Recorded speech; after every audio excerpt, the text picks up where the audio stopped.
Alors, qu'est-ce que ça peut bien vouloir dire être une TPE ou une PME éco et socio-responsable? Eh bien, c'est ce que je me propose de vous exposer tout au long de cette série de 7 vidéos qui vont se succéder en répondant à toutes ces questions.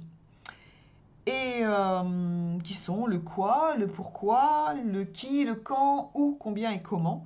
Et nous allons continuer avec cette nouvelle vidéo en répondant à la question qui.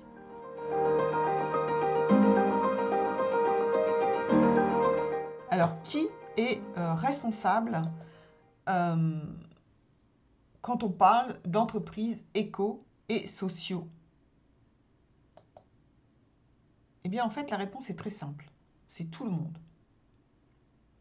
Alors, je vous ai posé ici, sur le slide que vous voyez là, l'article 1833 du Code civil. Toute société doit avoir un objet licite et être constituée dans l'intérêt commun des associés. Donc cette partie qui est en noir, c'était l'article 1833 tel qu'il était posé dans le Code civil avant 2019. Et puis en 2019, il y a une loi assez importante qui s'appelle la loi Pacte, qui a complété cet article de ce que je vous ai mis en bleu. Vous voyez, cet article en fait est extrêmement court, mais ce que je vous inscris là en bleu change complètement l'état d'esprit de ce que doit être aujourd'hui une entreprise. Et je trouve d'ailleurs qu'ils auraient pu aller un tout petit peu plus loin en supprimant le mot société et en le remplaçant par entreprise.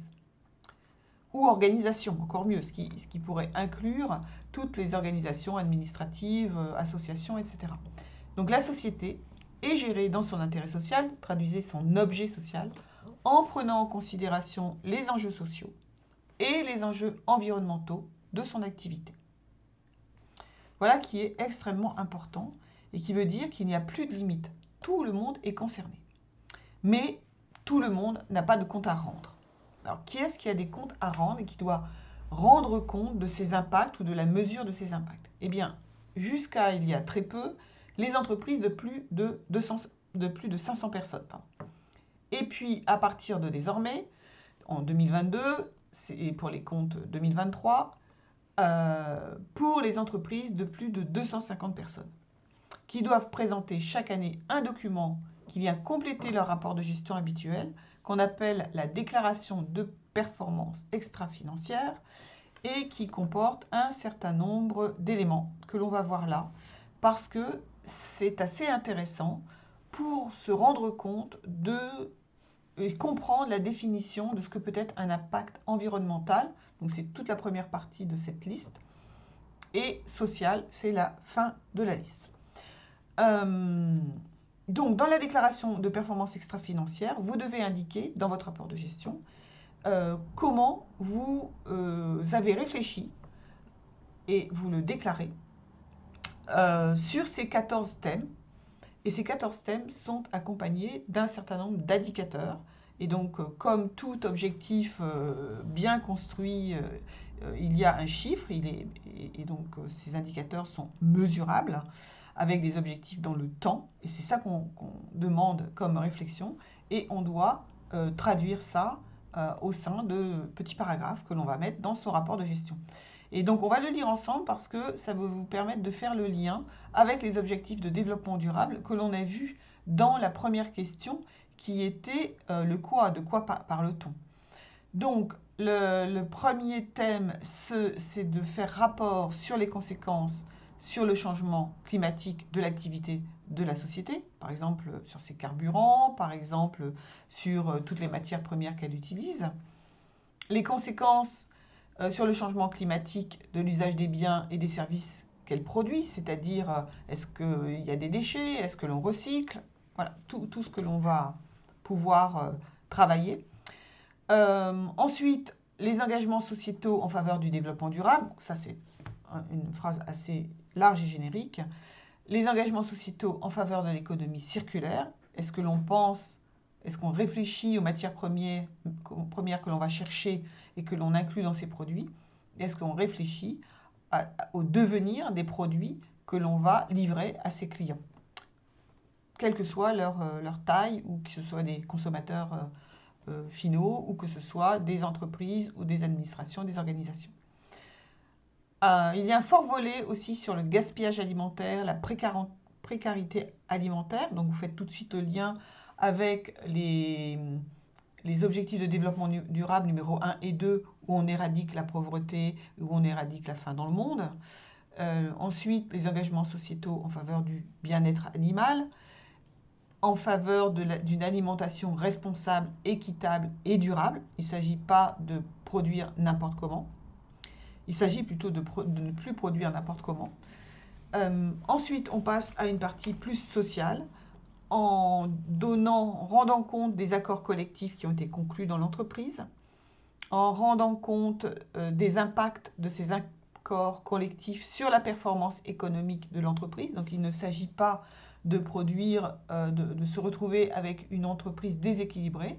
Il est question que l'on continue à, au contraire, avoir une entreprise qui permette de répondre aux besoin de rémunération équilibrée de tout ce qui la compose, depuis ses actionnaires en passant par ses collaborateurs, ses fournisseurs qui doivent être normalement payés eux aussi. Ensuite, on va réfléchir aux conditions de tout cela, aux conditions de travail des salariés, aux actions qui visent à lutter contre les discriminations, aux actions qui visent à promouvoir les diversités et aux mesures prises en faveur des personnes handicapées. Voilà une idée de ce qu'il peut y avoir de ce DPEF et on fait très très facilement les recoupements avec tous les objectifs de développement durable. Donc je trouve cette approche très intéressante et j'aime bien le citer, même si on a l'impression ici de rentrer un tout petit peu dans le détail, parce que ça donne une idée, même si on est tout petit, des réflexions que l'on a à mener. Ensuite, qui peut avoir encore des comptes à rendre? Eh bien, les entreprises de plus de... ou quel type de compte, autres comptes on a à rendre? Les entreprises de plus de 50 salariés doivent établir un bilan simplifié de leurs émissions de gaz à effet de serre. Donc, au 31 décembre 2022, pour celles dont les entreprises sont comprises entre 251 et 500 salariés. Alors, les autres devaient faire ce travail depuis 20 ans. Et le 31 décembre 2023 pour celles un peu plus petites, de 51 à 250, notamment lorsque vous avez bénéficié des subventions dans le cadre des plans de relance. Et cet bilan de gaz à effet de serre est public, c'est-à-dire que vous allez l'afficher sur le site internet. Il est transmis aux autorités administratives à des fins de traitement. Il doit être reproduit, recommencé tous les 3 ans et il doit être accompagné d'un plan d'amélioration des ratios, des chiffres qui vont tomber à l'issue de ce bilan.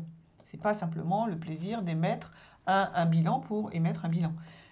L'objectif, c'est bien qu'on soit à un niveau de neutralité carbone en 2050 pour la France, en tout cas, et que c'est par ces calculs-là et en sachant là où on va et en se fixant des objectifs que l'on peut y arriver. D'où l'importance de ce bilan carbone qui ne va pas tarder à être demandé à tout à chacun. Alors je peux aussi vous faire une petite suggestion qui est d'aller, même si vous n'êtes pas une entreprise, à titre particulier, d'aller faire votre bilan carbone personnel avec le petit outil de l'ADEME que j'ai mis à disposition dans mon site RSE pour tous. Je vous encourage à le faire, c'est très édifiant. Les bilans carbone des particuliers, c'est 10 tonnes au jour d'aujourd'hui par an et par personne. Et il faut qu'on arrive à 2 tonnes. Et je vous prie de croire que ça ne va pas être facile du tout. Mais ça fera l'objet d'autres vidéos dans cette chaîne RSE pour tous. Alors, qui sont les personnes concernées quand on parle de tout le monde est concerné? Alors, dans ma chaîne YouTube RSE pour tous, je m'adresse au monde des entreprises. Évidemment que si nous sommes 70 millions de Français ou presque, 70 millions de Français sont concernés. Ici, moi, je m'intéresse aux entreprises et donc je voudrais resituer un petit peu qui sont les entreprises en nombre et puis qui y travaillent. Donc en France, il y a à peu près 4 millions d'entreprises qui se répartissent de la manière suivante. 400 000 agriculteurs qui ne vont pas tarder à tomber à 230 000 ou 200 000, c'est une hérésie, mais bon, c'est comme ça. 1 900 000 auto-entrepreneurs. Certains sont des gens efficaces qui vont passer à l'étape suivante, des micro-entreprises, c'est-à-dire moins de 10 personnes, un terme qui n'est pas très joli, mais c'est la définition retenue au niveau européen, qui sont 1 500 000, c'est donc, si on peut dire, le gros des troupes, 150 000 PME de 10 à 250 personnes, 5 000 entreprises de taille intermédiaire, 250 à 5 000 personnes, et 250 grandes entreprises, alors entre 230 et 270 selon diverses fluctuations et les statistiques que vous regardez, qui sont les grandes entreprises de plus de 5 000 personnes, on va dire le CAC 40 et un petit peu plus. Donc comme vous le voyez, aujourd'hui, les entreprises qui doivent rendre compte, comme on l'a vu tout à l'heure avec le DPEF et autres bilans carbone, ce sont seulement 5 250 personnes, mais qui représentent quand même un tiers des salariés. Mais c'est seulement 5 250 personnes. Les autres n'ont pas vraiment d'obligations. Et celles qui vont avoir des obligations en matière de, dans un très court laps de temps, ici sur cette année 2022, ce sont 155 250 entreprises seulement. Alors, un nombre d'entreprises, bon, c'est très bien, mais comme en réalité, si on veut faire avancer tout ce schmilblick, c'est l'individu qui doit travailler. L'individu qui travaille dans l'entreprise. Il m'a paru important d'aller regarder combien de personnes travaillaient au sein de ces entreprises. Et donc, en France, il y a pratiquement 30 millions de personnes en activité. 29 800 000. Et je vous propose d'en faire un petit découpage pour voir un petit peu où on va et personnellement avec cette chaîne, à qui je vais m'adresser. Donc, on va commencer par le bas de la liste avec un nombre de personnes au chômage, mais qui sont des gens en activité. Et puis, elles font un certain nombre de choses tout de même, de 2 700 000. Alors, vous allez me dire, qu'est-ce que c'est que ce chiffre bizarre de 2 700 000, puisqu'on nous annonce presque 6 millions de chômeurs. En fait, le double de ce chiffre qui est là. Eh bien, là, mon tableau, il est présenté en personnes en activité en équivalent temps plein. Et donc, il y a bel et bien 5 millions 4, 5 millions 6 ou 5 millions 8 de personnes au chômage, mais la moitié d'entre elles, à un moment donné, dans le courant de l'année, travaillent et sont donc réparties dans les autres lignes de ce tableau. Donc voilà. Ensuite, il y a 6 millions de personnes qui travaillent dans les administrations et les entreprises publiques, c'est-à-dire les mairies, les ministères, l'éducation nationale, la santé, la police, la sécurité, l'armée. Le secteur associatif, c'est 1 800 000 personnes, 400 000 agriculteurs et 700 000 personnes en tant que salariés agricoles.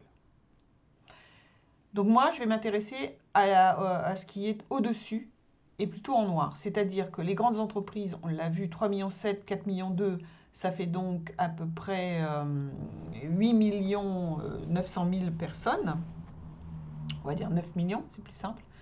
Et il reste 2 500 000 dans les TPE, 1,7 million pour les TPE sans salariés et non auto-entrepreneurs, et 4,2 millions en tant que salariés de PME. Quand je dis salariés, c'est personnes en activité dans ce type d'entreprise, quel que soit en réalité leur statut juridique final. Sinon, on ne s'en sort pas. Donc voilà. Et donc, en fait, le public auquel va s'adresser cette chaîne YouTube, c'est presque 12 millions de personnes. On peut ajouter aussi l'associatif, le secteur associatif, parce que c'est pas bien différent. Et tout ce monde-là doit mettre en place, elles aussi, même s'il n'y a pas d'obligation de rendre compte, tout ce qu'il est nécessaire pour faire en sorte que ces impacts environnementaux et sociaux soient dans de meilleurs ratios que ce qui existe actuellement.